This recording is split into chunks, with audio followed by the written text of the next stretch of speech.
Il-Fondazzjoni St. Jean Antid nediet żewġ pubblikazzjonijiet, waħda għat-tfal ta' taħt 12 sena u l-oħra għaż-żgħażagħ. Dawn saru bis-saħħa tal-fondi mirbuħa mill-Premju tal-President tal-Kreattività 2014.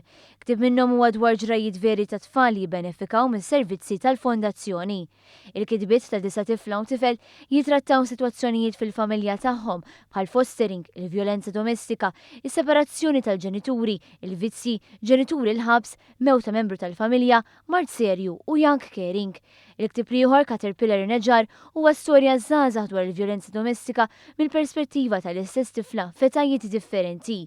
Dan inkiteb minn mara li minkejja l-isfidi imxiet il-qudiem u llum qed tmexxi servizz tal-Fondazzjoni li joffri gwida u għajnuna lil nisa li ġarbu l-vjolenza fir-relazzjonijiet tagħhom.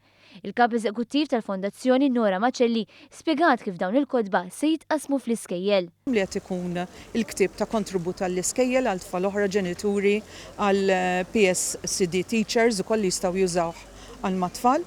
Ġifieri rridna waslu dil-vuċi. Il-President ta' Malta Mary Louise Colero Preka faħret il-Fondazzjoni St. Jean Antid li qed tagħmel proġetti tant utli bris persuni vulnerabbli.